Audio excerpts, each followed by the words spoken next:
નમસ્કાર દર્શક મિત્રો, @ગુજરાતમાં આપનું સ્વાગત છે।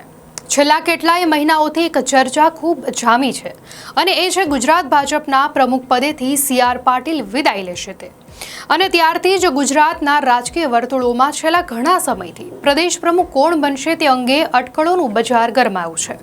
જો કે ગુજરાતમાં ઘણા સમયથી પ્રદેશ પ્રમુખના નામનું કોકડું ગૂંચવાયેલું છે, પરંતુ હાલ તો રાજકોટ ભારતીય જનતા પાર્ટીના સોશિયલ મીડિયાના ગ્રુપમાં પ્રદેશ ભાજપ અધ્યક્ષ તરીકે ઉદય કાનગડનું નામ નક્કી છે તેવી પોસ્ટ મૂકવામાં આવી છે, જેના કારણે ઓબીસી નેતાને પ્રમુખ બનાવવાની ચર્ચાએ ફરી જોર પકડ્યું છે।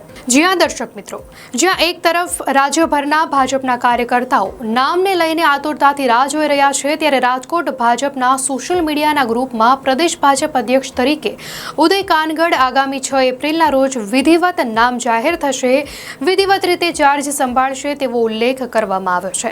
આ પોસ્ટ વાયરલ થતા ગુજરાતમાં રાજકીય ચર્ચાઓ શરૂ થઈ છે, જેમાં એવી ચર્ચા છે કે ગુજરાત પ્રદેશ ભાજપના અધ્યક્ષ તરીકે ઓબીસી નેતાને સ્થાન મળી શકે છે।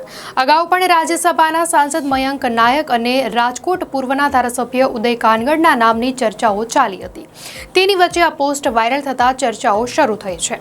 ઉદય કાનગડ રાજકોટ ભાજપના સિનિયર આગેવાન છે। ખબરો મુજબ હાલમાં તેઓ રાજકોટ પૂર્વના ધારાસભ્ય છે તથા પ્રદેશ બક્ષીપંચ મોરચાના વરિષ્ઠ આગેવાન છે। ભાજપ દ્વારા સંગઠન પર્વની શરૂઆત કરવામાં આવી, જેમાં ઉદય કાનગડને ચૂંટણી ઇન્ચાર્જ બનાવવામાં આવ્યા।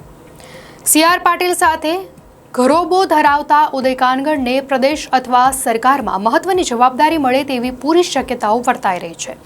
એક તરફ ઉદય કાનગડના પ્રદેશ અધ્યક્ષના નામની ચર્ચાઓ ચાલી રહી છે, તો બીજી તરફ ઉદય કાનગડે તાજેતરમાં જ દિલ્હીની મુલાકાત લીધી છે। દિલ્હીમાં તેઓ કેન્દ્રીય ગૃહમંત્રી અમિત શાહ, ગુજરાતના પ્રભારી અને કેન્દ્રીય મંત્રી ભૂપેન્દ્ર યાદવ, ભાજપના પ્રદેશ અધ્યક્ષ અને કેન્દ્રીય મંત્રી CR પાટીલ સહિતના આગેવાનોની સાથે મુલાકાત કરી હતી। ગુજરાતના નવા સંગઠનની નિમણૂકો અને પ્રદેશ અધ્યક્ષના નામની જાહેરાતને હવે ગણતરીના દિવસો બાકી છે, ત્યારે તેની વચ્ચે ભાજપના નવા અધ્યક્ષ કોણ હશે તે સસ્પેન્સ છે। ભાજપ હંમેશા અપસેટ સર્જવા માટે તૈયાર હોય છે, ત્યારે જોવાનું રહેશે ચર્ચાના ચકડોળે ચડેલા ઉદય કાનગડના નામને કેન્દ્રીય ભાજપનું નેતૃત્વ પસંદ કરે છે કે કેમ।